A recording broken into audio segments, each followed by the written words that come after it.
ਦੋਸਤੋ ਹਾਜ਼ਰ ਹਾਂ। ਅੱਜ ਅਸੀਂ ਘਰਾਂ ਦੀ ਮਾਰਕੀਟ ਬਾਰੇ ਗੱਲਬਾਤ ਕਰਨ ਦੇ ਲਈ। ਘਰਾਂ ਦੀ ਮਾਰਕੀਟ ਹਮੇਸ਼ਾ ਹੀ ਚਰਚਾ ਦੇ ਵਿੱਚ ਰਹਿੰਦੀ ਹੈ। ਇਸ ਵੇਲੇ ਟ੍ਰੈਂਡ ਕੀ ਆ, ਹੁਣ ਦਾ ਹਾਲਤ ਕੀ ਆ, ਭਵਿੱਖ ਕੀ ਹੋਊਗਾ ਘਰਾਂ ਦੀ ਮਾਰਕੀਟ ਦਾ, ਅਤੇ ਇੰਟਰਸਟ ਰੇਟ ਜਿਹੜੇ ਉੱਤੇ ਜਾ ਰਹੇ ਆ ਇਹਦਾ ਘਰਾਂ ਦੀ ਮਾਰਕੀਟ ਦੇ ਉੱਤੇ ਕੀ ਅਸਰ ਪੈ ਰਿਹਾ। ਡਾਕਟਰ ਗੁਰਵਿੰਦਰ ਸਿੰਘ ਧਾਲੀਵਾਲ ਸਾਡੇ ਨਾਲ ਨੇ।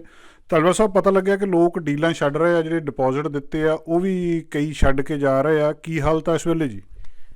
ਦਰਅਸਲ ਜਿਵੇਂ ਇੰਟਰਸਟ ਰੇਟ ਵਧਿਆ ਜਨਵਰੀ ਫਰਵਰੀ ਦੇ ਵਿੱਚ ਜੋ ਕੀਮਤਾਂ ਬਹੁਤ ਜ਼ਿਆਦਾ ਉੱਤੇ ਸਨ, ਉਹਨਾਂ 2 ਮਹੀਨਿਆਂ ਦੇ ਵਿੱਚ ਜਿਨ੍ਹਾਂ ਦੀਆਂ ਡੀਲਸ ਹੋਈਆਂ ਉਹਨਾਂ 'ਚੋਂ ਕਈ ਐਸੀਆਂ ਡੀਲਸ ਨੇ ਜਿਨ੍ਹਾਂ ਦੇ ਰੇਟ ਖਰੀਦਣ ਵੇਲੇ ਕਾਫੀ ਹਾਈ ਸਨ।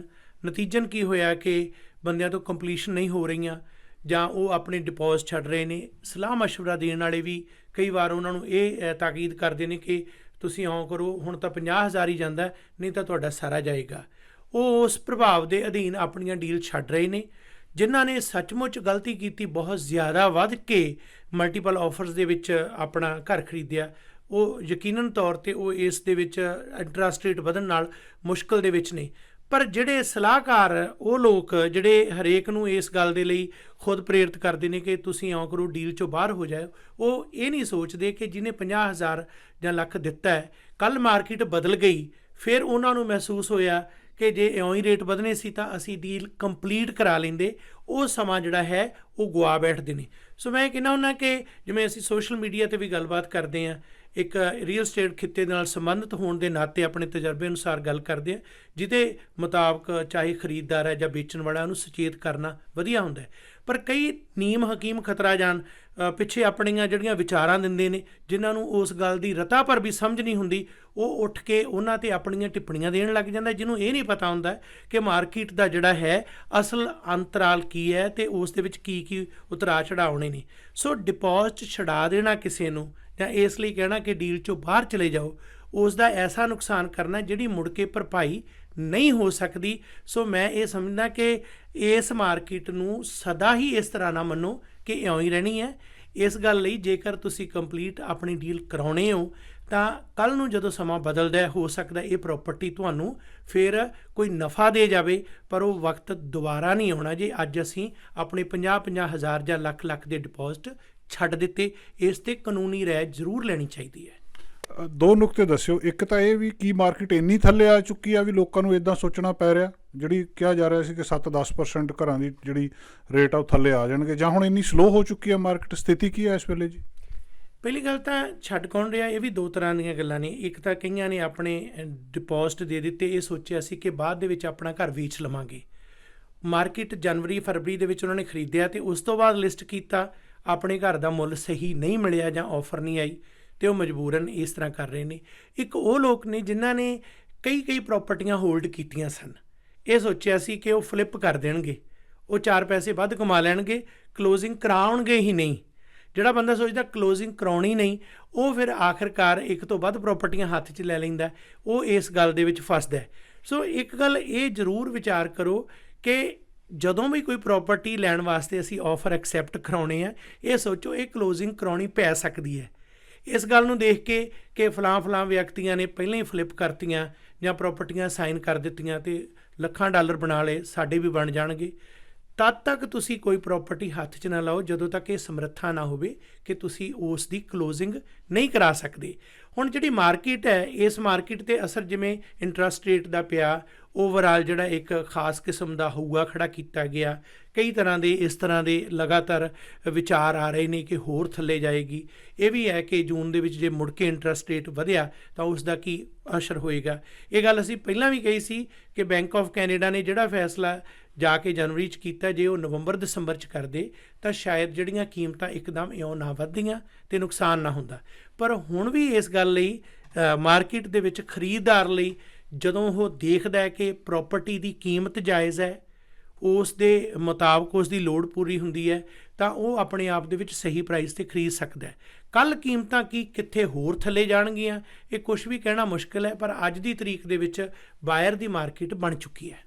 ਸੋ ਇਸ ਵੇਲੇ ਸਲਾਹ ਦਿੰਦੇ ਹੋ ਵੀ ਜੇ ਕਿਸੇ ਨੇ ਘਰ ਲੈਣਾ, ਹੁਣ ਤੁਸੀਂ ਕਹਿ ਰਹੇ ਹੋ ਕਿ ਬਾਹਰ ਦੀ ਮਾਰਕੀਟ ਆ, ਪਰ ਹਲਚਲ ਉਹ ਦੇਖਣ ਨੂੰ ਨਹੀਂ ਮਿਲ ਰਹੀ ਮਾਰਕੀਟ ਦੇ ਵਿੱਚ ਵੀ ਬਾਇਰ ਜਿਹੜੇ ਖਰੀਦਦਾਰ ਬਹੁਤ ਜ਼ਿਆਦਾ ਹੋਣ, ਵੀ ਉਹ ਫੱਟੇ ਲੱਗੇ ਹੁੰਦੇ ਆ ਜਾਂ ਉਹ ਸਾਰਾ ਕੁਛ ਆ। ਇਹਦਾ ਕੀ ਕਾਰਨ ਆ? ਕੀ ਹੁਣ ਘਰ ਖਰੀਦਣ ਲਈ ਠੀਕ ਟਾਈਮ ਹੈ ਜਾਂ ਨਹੀਂ? ਬਹੁਤ ਵਧੀਆ ਸਵਾਲ ਹੈ, ਕਿਉਂਕਿ ਸੈਲਰ ਜਿਹੜਾ ਹੈ, ਵੇਚਣ ਵਾਲਾ, ਅੱਜ ਤੋਂ 2 ਮਹੀਨੇ ਪਹਿਲਾਂ ਕੁਝ ਹੋਰ ਸੋਚਦਾ ਸੀ, ਅੱਜ ਉਹਨੂੰ ਉਹ ਮੁੱਲ ਨਹੀਂ ਮਿਲਣਾ। ਕਿਉਂਕਿ ਜਿਹੜੇ ਖਰੀਦਦਾਰ ਨੇ ਉਹ ਇਸ ਸੋਚਦੇ, ਉਹਨਾਂ 'ਤੇ ਸੋਚ ਭਾਰੂ ਹੈ ਕਿ ਹੋਰ ਕੀਮਤਾਂ ਥੱਲੇ ਜਾਣਗੀਆਂ, ਰੁਕ ਜਾਓ। ਇਉਂ ਨਹੀਂ ਕਿ ਖਰੀਦਦਾਰ ਮਾਰਕੀਟ 'ਚ ਹੈ ਨਹੀਂ, ਬਹੁਤ ਨੇ ਵੱਡੀ ਗਿਣਤੀ 'ਚ, ਪਰ ਉਹਨਾਂ ਦੇ ਅੰਦਰ ਇਹ ਸੋਚ ਹੈ ਕਿ ਸ਼ਾਇਦ ਇਸ ਤੋਂ ਵੀ ਥੱਲੇ ਜਾਣ। ਜਿਵੇਂ ਕਿ ਪਹਿਲਾਂ ਖਰੀਦਣ ਵੇਲੇ ਵੀ ਕਈਆਂ ਨੇ ਉਹਨਾਂ ਨੂੰ ਪਹਿਲਾਂ ਰੋਕਿਆ, ਸ਼ੁਰੂ 'ਚ ਨਾ ਲਓ। ਪਿਛਲੇ ਕੁਝ ਵਰ੍ਹਿਆਂ ਦੇ ਦੌਰਾਨ ਅਸੀਂ ਇਹ ਸਾਰਾ ਰੁਝਾਨ ਦੇਖਿਆ। ਉਦੋਂ ਬਾਅਦ ਜਦੋਂ 4-4 ਲੱਖ ਉੱਪਰ ਵੱਧ ਗਏ, ਫਿਰ ਕਹਿੰਦੇ ਹੁਣ ਲੈ ਲਓ। ਮੈਂ ਇਹ ਸਮਝਦਾ ਕਿ ਮਾਰਕੀਟ ਦੇ ਵਿੱਚ ਇਸ ਵੇਲੇ ਖਰੀਦਦਾਰ ਦੀ ਮਾਰਕੀਟ ਇਸ ਕਰਕੇ ਹੈ ਕਿਉਂਕਿ ਆਫਰ ਮਲਟੀਪਲ ਨਹੀਂ ਆ ਰਹੀਆਂ। ਵੇਚਣ ਵਾਲਾ ਕਈ ਵਾਰ ਫਰਸਟ੍ਰੇਟਡ ਹੋ ਜਾਂਦਾ ਹੈ, ਉਹ ਕਹਿੰਦਾ ਮੈਂ ਪ੍ਰਾਪਰਟੀ ਨੂੰ ਜਿਹੜਾ ਹੈ ਘੱਟ 'ਤੇ ਵੀ ਵੇਚ ਦਿਆਂਗਾ। ਉਸ ਕਾਰਨ ਫਾਇਦਾ ਕਿਹਨੂੰ ਹੋ ਰਿਹਾ? ਖਰੀਦਣ ਵਾਲੇ ਨੂੰ। ਜੇਕਰ 20% ਤੋਂ ਥੱਲੇ ਵੀ ਕੋਈ ਜਿਹਦੇ ਕੋਲੇ ਆਪਣਾ ਮਨੀ ਪੈਸਾ ਹੈ ਅਤੇ ਉਦੋਂ ਥੱਲੇ ਵੀ ਉਹ ਮੌਰਗੇਜ ਅਪਰੂਵ ਕਰਾ ਲੈਂਦਾ ਤਾਂ ਬਹੁਤ ਵਧੀਆ। ਜਾਂ ਇਸ ਤਰ੍ਹਾਂ ਹੈ ਕਿ ਜਿਹੜਾ ਬੰਦਾ ਅੱਜ ਖਰੀਦ ਰਿਹਾ ਇਹ ਸੋਚ ਕੇ ਕਿ ਮੈਂ ਕੱਲ੍ਹ ਨੂੰ ਜਿਹੜਾ 2 ਸਾਲ ਬਾਅਦ ਹੋ ਸਕਦਾ 4 ਪੈਸੇ ਬੈਟਰ ਕਮਾ ਲਾਂ, ਕਿਉਂਕਿ ਉਹਨੂੰ ਪ੍ਰਾਪਰਟੀ ਰੱਖਣੀ ਘੱਟੋ ਘੱਟ ਸਾਲ ਪੈ ਸਕਦੀ ਹੈ। ਇਹ ਵੀ ਇੱਕ ਨਵੇਂ ਜਿਹੜੇ ਟ੍ਰੈਂਡ ਚੱਲ ਰਹੇ ਨੇ ਜਾਂ ਨਵੀਆਂ ਤਬਦੀਲੀਆਂ ਆ ਰਹੀਆਂ ਉਹਨਾਂ ਦੇ ਮੁਤਾਬਕ ਹੈ। ਸੋ ਸੈਲਰ ਨੇ ਅੱਜ ਮਾਰਕੀਟ ਦੇ ਮੁਤਾਬਕ ਨੈਗੋਸੀਏਸ਼ਨ ਕਰਨ ਦੇ ਵਾਸਤੇ ਤਿਆਰੀ ਕਰ ਲਈ ਹੈ। ਜੇਕਰ ਖਾਸ ਹੱਦ ਤੋਂ ਥੱਲੇ ਪ੍ਰਾਪਰਟੀ ਦੀ ਕੀਮਤ ਜਾਊਗੀ ਤਾਂ ਸੈਲਰ ਇਸ ਤੋਂ ਬਿਲਕੁਲ ਮੁਨਕਰ ਹੋਏਗਾ ਕਿ ਇਦੋਂ ਥੱਲੇ ਮੈਂ ਨਹੀਂ ਵੇਚਣੀ, ਇਦੋਂ ਚੰਗਾ ਕਿ ਮੈਂ ਇਹਨੂੰ ਸਾਲ 2 ਸਾਲ ਰੱਖ ਲਵਾਂ, ਅਤੇ ਉਹ ਘਾਟਾ ਬਾਇਰ ਨੂੰ ਵੀ ਪਏਗਾ।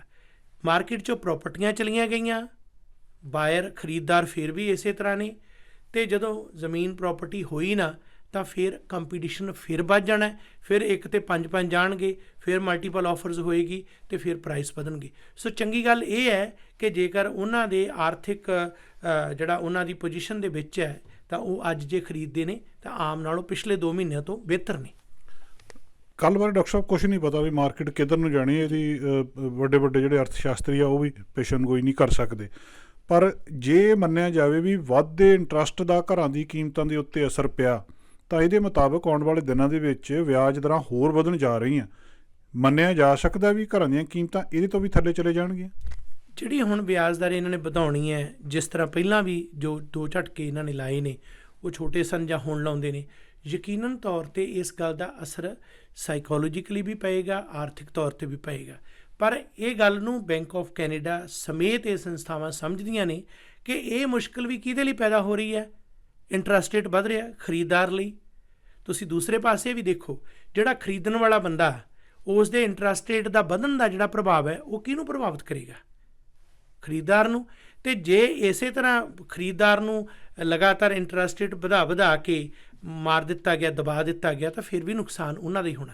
ਸੋ ਦੋਨੇ ਚੀਜ਼ਾਂ ਨੂੰ ਵੇਖਣਾ ਬਣਦਾ। ਅੱਜ ਜੇ ਤੁਹਾਨੂੰ ਰੇਟ ਬਹੁਤ ਵਧੀਆ ਮਿਲਦਾ ਪ੍ਰਾਪਰਟੀ ਦਾ, ਤੁਹਾਨੂੰ ਲੱਗਦਾ ਹੈ ਕਿ ਉਸ ਦੀ ਤੁਹਾਡੇ ਐਨਾਲਿਸਿਸ ਦੇ ਮੁਤਾਬਕ ਕੀਮਤ ਜਾਇਜ਼ ਹੈ, ਤੁਸੀਂ ਇਹ ਨਾ ਦੇਖੋ ਕਿ 2 ਵਾਰੀ ਹੋਰ ਇੰਟਰਸਟ ਰੇਟ ਵੱਧ ਲੈਣ ਦਿਓ ਫਿਰ ਲਵਾਂਗੇ। ਉਹਦੇ ਨਤੀਜੇ ਕਿਸੇ ਪਾਸੇ ਵੀ ਹੋ ਸਕਦੇ ਨੇ, ਕਿਸੇ ਤਰ੍ਹਾਂ ਵੀ ਹੋ ਸਕਦੇ ਨੇ। ਸੋ ਇਸ ਕਰਕੇ ਜੇ ਤੁਸੀਂ ਕੁਆਲੀਫਾਈ ਕਰਦੇ ਹੋ ਬਾਇਰ ਬਾਕਾਇਦਾ ਤੌਰ 'ਤੇ ਇਸ ਲਈ ਯੋਗ ਹੋ ਤਾਂ ਤੁਸੀਂ ਪ੍ਰਾਪਰਟੀ ਖਰੀਦੋ। ਪਰ ਖਰੀਦਣ ਤੋਂ ਪਹਿਲਾਂ 3 ਗੱਲਾਂ ਦਾ ਖਿਆਲ ਰੱਖੋ। ਇਹ ਦੇਖੋ ਕਿ ਕੀ ਤੁਸੀਂ ਕੰਪਲੀਟ ਕਰਾ ਸਕਦੇ ਹੋ, ਕੀ ਤੁਹਾਨੂੰ ਲੱਗਦਾ ਹੈ ਕਿ ਇਹ ਪ੍ਰਾਪਰਟੀ ਬਾਕਾਇਦਾ ਤੌਰ 'ਤੇ ਜਦੋਂ ਤੱਕ ਇਸ ਦੀ ਰਜਿਸਟਰੀ ਹੋਣੀ ਹੈ ਤਾਂ ਤੁਸੀਂ ਉਹਨੂੰ ਕਰਾ ਸਕਦੇ ਹੋ। ਐਵੇਂ ਨਾ ਸਿਰਫ ਇਸ ਕਰਕੇ ਕਿ ਸ਼ਾਇਦ ਮੈਂ ਬਾਅਦ ਦੇ ਵਿੱਚ ਪਹਿਲਾਂ ਹੀ ਵੇਚ ਲਾਂ ਅਤੇ 4 ਪੈਸੇ ਕਮਾ ਸਕਦਾ। ਦੂਸਰਾ ਇਹ ਹੈ ਕਿ ਕੀ ਤੁਹਾਨੂੰ ਅਪਰੂਵਲ ਜਿਹੜੀ ਹੈ ਪਹਿਲਾਂ ਲਈ ਹੈ, ਸਬਜੈਕਟ ਵਾਲੀ ਆਫਰ ਦਿਓ, ਬਾਕਾਇਦਾ ਤੌਰ 'ਤੇ ਪੂਰੀ ਤਰ੍ਹਾਂ ਐਨਾਲਿਸਿਸ ਕਰੋ, ਪ੍ਰਾਪਰਟੀ ਦੀ ਜਾਣਕਾਰੀ ਲਓ ਅਤੇ ਇਹ ਦੇਖੋ ਕਿ ਇਹ ਪਾਰਸਲ ਜਿਹੜਾ ਹੈ ਤੁਹਾਡੀ ਲੋੜ ਦੇ ਅਕੋਰਡਿੰਗਲੀ ਹੈ।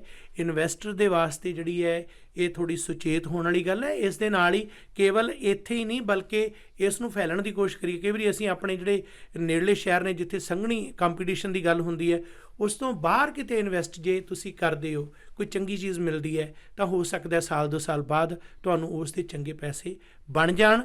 ਇੱਕੋ ਥਾਂ 'ਤੇ ਫਸ ਕੇ ਜਦੋਂ ਅਸੀਂ ਜਾਂਦੇ ਹਾਂ ਤਾਂ ਫਿਰ ਮਾਰਕੀਟ ਦੇ ਵਿੱਚ ਕੰਪੀਟੀਸ਼ਨ ਪੈਦਾ ਕਰਦੇ ਹਾਂ। ਡਾਕਟਰ ਸਾਹਿਬ ਆਖਰੀ ਸਵਾਲ, ਅਸੀਂ ਅਕਸਰ ਹੀ ਗੱਲਾਂ ਕਰੀ ਜਾਂਦੇ, ਜਿੱਦਾਂ ਹੁਣ ਮੈਂ ਸ਼ੁਰੂ 'ਚ ਵੀ ਕਿਹਾ ਵੀ ਘਰਾਂ ਦੀਆਂ ਕੀਮਤਾਂ ਘਟ ਗਈਆਂ ਜਾਂ ਘਟ ਜਾਣਗੀਆਂ।